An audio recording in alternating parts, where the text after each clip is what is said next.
সম্মানিত ভিউয়ার্স, আসসালামু আলাইকুম। আজকে আমি একটি বিশেষ বিষয়ে স্মৃতিচারণ করব। তা হচ্ছে আমার প্রাণপ্রিয় শিক্ষক, যাকে অ্যাঞ্জেল বলা চলে, তিনি হচ্ছেন প্রফেসর ডক্টর গোবিন্দ চন্দ্র দেব। উনি ঢাকা বিশ্ববিদ্যালয়ের দর্শন বিভাগের শিক্ষক ছিলেন এবং প্রধান ছিলেন। ওনার সাথে আমার বিশেষভাবে সখ্যতা হয়েছিল অনেকগুলো কারণে, সেটা লম্বা ইতিহাস, তা আমি বলবো না এখন। ওনার মতো একজন, আমি বলবো অ্যাঞ্জেল, সারা ঢাকা বিশ্ববিদ্যালয় যার পদাচরণে সবাই ওনাকে সম্মান করতেন। যখনই উনি আসা যাওয়া করতেন, আমি একটা অপূর্ব দৃশ্য দেখেছি। তা হচ্ছে সবাই, ইভেন কি প্রফেসর, শিক্ষক, ছাত্র, যত কর্মচারী আছে সবাই একেবারে স্ট্যান্ড হয়ে দাঁড়িয়ে থাকে। ডক্টর যে পর্যন্ত তার ডিপার্টমেন্টে না যায়, তারা ওই পর্যন্তই দাঁড়িয়ে থাকে। এই যে অভূতপূর্ব সম্মান, রেসপেক্ট, একজন মহাপুরুষ, একজন বিশাল দার্শনিক, যা সারা পৃথিবীতে ওনার পরিচিতি ছিল, সেই দার্শনিককে কিভাবে পাকিস্তানি হানাদার বাহিনী 25শে মার্চ রাত্রে ওনার বাসা থেকে ওনাকে ব্যানার দিয়ে হত্যা করে, তারপরে ট্রেনে নিয়ে তারপরে ওনাকে কোথায় ফেলে দিয়ে আল্লাহ কবরে জানে। আমি 27 তারিখে যখন ব্রেক হলো, কারফিউ, আমি মহসিনহল থেকে গিয়ে ওনার পাশে গিয়ে দেখলাম যে অনেকগুলা রক্ত পড়ে আছে ওনার বেডরুম থেকে, ওনার তারপরে ওনার লাইব্রেরি সব রেখে ফেলছে ওই যে পাকিস্তানি হানাদার আর্মি। কারণ উনি হিন্দু ছিল, হিন্দু মানেই দোষ, পাকিস্তান বিরোধী হবে হিন্দু, এবং বাংলাদেশকে সেপারেট করতে চাচ্ছে হিন্দুরা, আর সম্পূর্ণ ভুল। ওনার মতো একজন অ্যাঞ্জেল, আমি বলবো অ্যাঞ্জেল, এই পার্থিব পৃথিবীতে ওনার মতো একজন দার্শনিক খুঁজে পাওয়া যাবে না।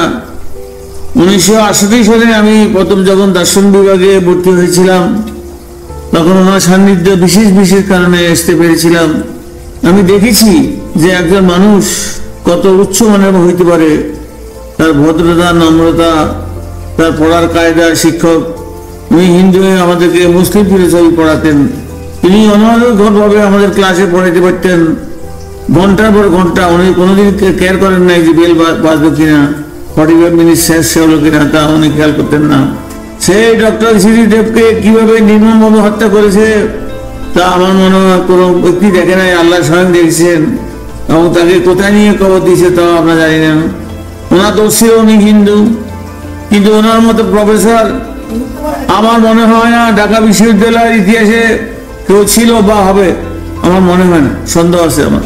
তাই আজকে ওনার স্মৃতিচারণ করতে গিয়ে আমি শুধু একটা কথাই বলবো, ওনাকে তো মেরে ফেলা হয়েছে ব্যানার দিয়ে খোঁচাইয়ে, যা রক্ত সারা বাড়িতে ছড়িয়ে ছিটেছিল। এবং ওনার বাসার ছিল ঢাকা বিশ্ববিদ্যালয়ে যে মেডিকেল সেন্টারটা আছে, সেই সেন্টারের পিছনে একটা বাংলোতে, সেইখানে তাকে ওই 25শে মার্চ রাত্রে তারা মেরে ফেলছিল। প্রিয় দর্শক, আমি কি বলবো, ওনার স্মৃতিস্মরণ করতে গিয়ে আমার কোনো ভাষা নেই, এবং ওনার সম্বন্ধে বলতে গেলে আমার দিনের পর দিন চলে যাবে, তারপরে শেষ হবে না। উনি যে কিরকম ব্যক্তি ছিলেন, কোন ব্যক্তিত্ব ছিল, তা আজকের থেকে প্রায় 55 বছর আগে ওনাকে দেখেছিলাম, ওনার সাথে সান্নিধ্যে এসেছিলাম, বিশেষ কারণে দেখা হয়েছে। কত বলে তখন আমরা একটা 1970 সালে পাকিস্তানে গিয়েছিলাম, একটা অল পাকিস্তান ফিলোসফিক্যাল কনফারেন্সে। তখন ওনার খুব সান্নিধ্যে আসতে পেরেছিলাম এবং বুঝতে পেরেছিলেন একটা মানুষত্ব বা কত উপরে হইতে পারে তার জীবন দর্শন। উনি যেই বেতনগুলি পাইতেন, উনি তাহা গ্রহণ করতেন, গ্রহণ করে তারপরে বিভিন্ন সাইডে দিয়ে দিতেন। উনি অবিবাহিত ছিল চিরজীবন, এবং উনি একটা মেয়েকে রাখতেন। ওনার কোনো ছেলে মেয়ে ছিল না, ওনার কোনো, যেহেতু উনি বিবাহ করেন, তার কোনো স্ত্রী ছিল না। ওই সময় আমি বলবো 70-র দিকে যারা ঢাকা বিশ্ববিদ্যালয়ের ছাত্র ছিলেন, কেউ কেউ হয়তো এখনো জীবিত আছে, তারা হয়তো তাকে ব্যবহার, তার শিক্ষাগত যোগ্যতা অপূর্ব, অকল্পনীয়, যা আমার মনে হয় না ঢাকা বিশ্ববিদ্যালয়ের ইতিহাসে আগেও ছিল এবং ভবিষ্যতে হতে পারে না, হইতেও পারে, তবে ওনার মতো হবে না। উনি ইউনিক, আনপ্যারালাল। সেই আমার শিক্ষককে স্মৃতিচারণ করতে গিয়ে আমি আমার নিজের চোখে পানি ধরে রাখতে পারবো না, কারণ ওনার মতো শিক্ষক আমি জীবনে পাইনি, পাবো না। এরকম আদর্শ ব্যক্তিত্ব এবং লেখাপড়ার শিক্ষকতার ভঙ্গি, যে মুসলিম ফিলোসফি পড়াইতেন তিনি আমাদেরকে ওই ক্লাসে নিতেন এবং পড়াইতেন। উনি কোরআন শরীফকে ট্রান্সলেট করেছিলেন। উনি অলমোস্ট 12টি বই লিখেছিলেন ওনার জীবনে। একটা হিউম্যানিটেরিয়ান, মানবতাবাদী, আর একটা আরো অনেকগুলো বই লিখেছিলেন, আমি অনেকগুলোর নাম বলে যাই। তবে উনি কোরআন শরীফ ট্রান্সলেট করতে পেরেছিলেন এবং উনি আমাদেরকে মুসলিম ফিলোসফি পড়াইতেন। উনি হিন্দু হয়ে ইসলাম সমাজে ওনার অনেক গভীর জ্ঞান ছিল, অকল্পনীয়, অবর্ণনীয়। তাই আমি বলবো আমার সেই শিক্ষক আর কোনোদিন হয়তো পৃথিবীতে আসবে না। উনি চিরজীবনের জন্যই তো চলে গেছেন, শেষ করে দিয়েছেন ওনাকে। তাই আপনারা যারা ঢাকা বিশ্ববিদ্যালয়ে পড়েছেন বা দেখেছেন, তারা হয়তো কিছু হলেও আপনারা দেখেছেন, স্মরণ করতে পারেন এবং তার বিষয়ে জানতে পারেন। শুধু দর্শন বিভাগের ছাত্র নয়, তখনকার দিনে সব শিক্ষক কর্মচারীরা যারা জীবিত আছে তারা মনে রাখতে পারে। তখন আমাদের ভাইস চ্যান্সেলর ছিলেন জাস্টিস আবু সাইদ চৌধুরী।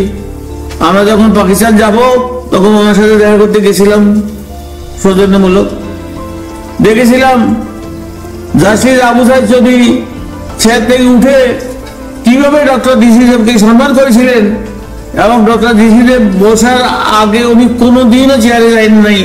আগে ডক্টর ডিসি সাহেবকে বসাইছেন, তারপরে উনি নিজে চেয়ারে গেছেন। তা উনি নিজের চেয়ার ছেড়ে উঠে এসে তারপরে ওনাকে সম্বন্ধনা দিয়ে উনি ওনার নিজের চেয়ারে গেছেন। ভাই সাহেব, অনেক কাহিনী আছে।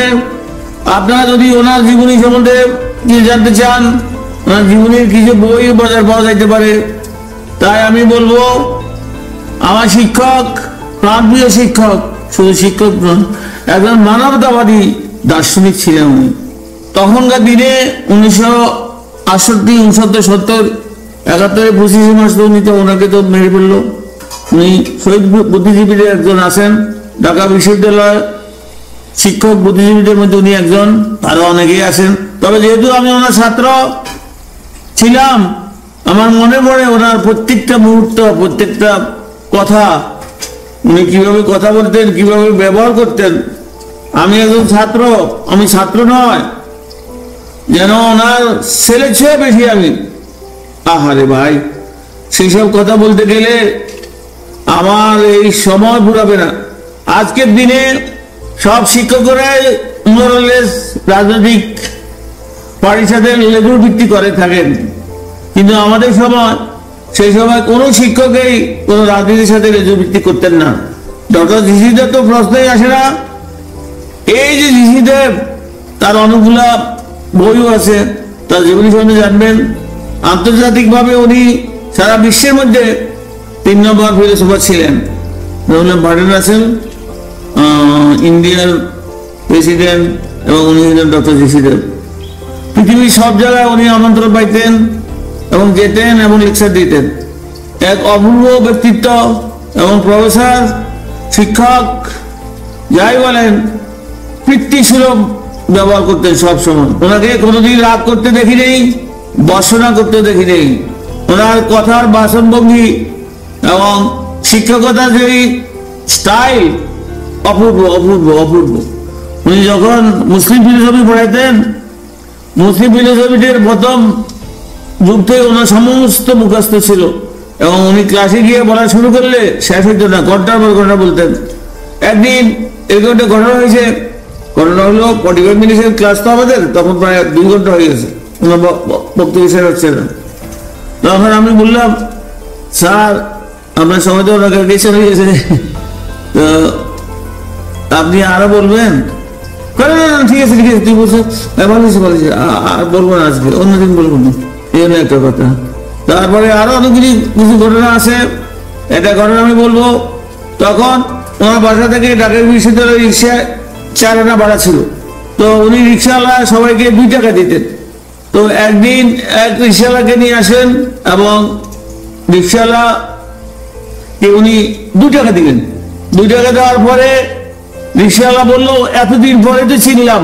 রিক্সাওয়ালারা জানতো যে ঢাকা বিশ্ববিদ্যালয়ের একজন দার্শনিক আছে, উনি 4 আনার জায়গায় 2 টাকা দেয় বা 5 টাকা দেয়। তাই রিক্সাওয়ালা অতি খুশি হয়ে বলে যে এতদিন পরেই জানলাম। তারপরে ভাই পরে ঘটনা তো একেবারে বলা হইল। এই দারুণকে বলে রিক্সাওয়ালাকে ধরে নিয়ে আসেন। এখন রিক্সাওয়ালা তো কাঁদা শুরু করছে, রিক্সাওয়ালাকে আজকে মেরে ফেলবো। কয় না, তোমার ধরে নিয়ে আসো। ধরে নিয়ে আসে, ওনার চেম্বারে নিয়ে আসে। তখন ভিনদেরকে বললো, এই মধু ক্যান্টিন থেকে মিষ্টি নিয়ে আসো, অনেকগুলো মিষ্টি নিয়ে আসো। 10 টাকা দিল উনি। ওরা বিভিন্ন মিষ্টি নিয়ে আসলো। এমন রিক্সাওয়ালাকে বললো, খাও মিষ্টি খাও। রিক্সাওয়ালা তো কিছুই খাচ্ছে না। আরে মহাবিপদ, রিক্সাওয়ালা কান্দতে কান্দতে হরান, বলে যে আমাকে মাফ করে দেন স্যার, আমি আর কোনদিন বলবো না, আমাকে মাফ করে দেন স্যার, আমি আর কোনদিন বলবো না। কিন্তু সে তার কথা হইলো, তুমি রেখে দেবো মিষ্টি। তারপরে মিষ্টি খাইলো, আচ্ছা ঠিক আছে। মিষ্টি খাওয়ার পরে উনি ওই রিক্সাওয়ালাকে 10 টাকা দিয়ে বললো যে চলে যাবে। এখন রিক্সাওয়ালা তো হতভাগে, যেখানে তাকে মেরে ফেলবো সেখানে সে উল্টো আরো মিষ্টি আর টাকা নিয়ে চলে যাচ্ছে। এই একটি ছোট্ট ঘটনা, যার মধ্যে আছে লুকিয়ে ওনার মানবতা বা দার্শনিক চিন্তাধারা, মানুষের তরে সেবা, মানুষকে ভালোবাসা। আরেকদিনে একটা ছোট্ট ঘটনা আছে। আমি দর্শন বিভাগের রুমের সামনে দাঁড়িয়ে আছি, আমরা ওনার ক্লাসে যাবো। তো আমরা ছেলে মেয়ে সবাই একসাথে দাঁড়িয়ে আছি, ওনার সাথে ক্লাসে যাবো।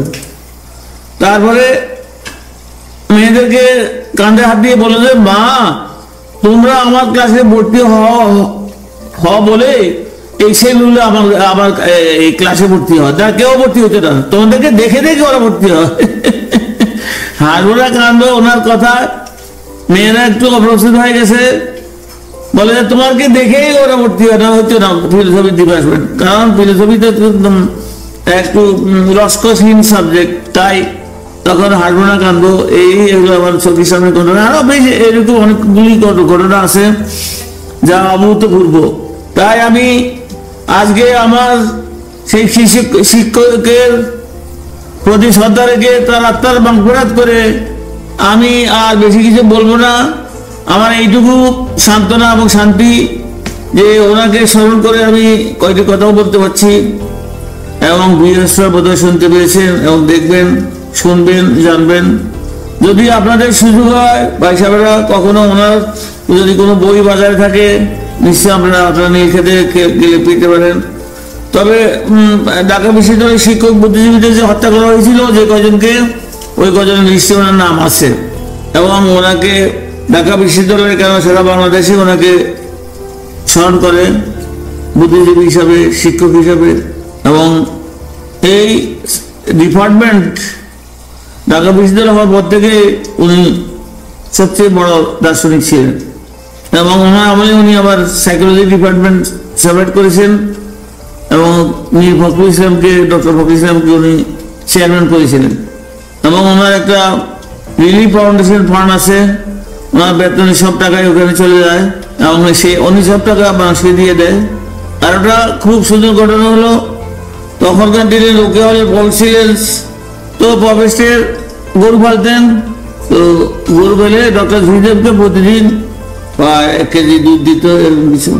তো একদিন ওই প্রফেসর দুধ দেন ওনাকে, তাহলে উনি ক্লাসে গিয়ে খুঁজতেছে, এই নাম ধরে বললো, আমি নামটা তো ভুলে গেলাম, নাম ধরে বললো, ও আসলে ও দুধ তো আমাকে দেয়নি আজকে।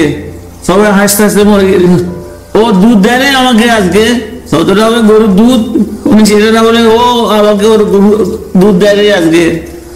এই বলে পুরো ক্লাসে হাসাহাসি শুরু হলো। যার নামটা এই মুহূর্তে আমার মনে আসতেছে না, আমি হয়তো অন্য সময় বলতেও পারি। উনি প্রফেসর ছিলেন, ওনার গরু ছিল, লোকে হলে খবর ছিলেন।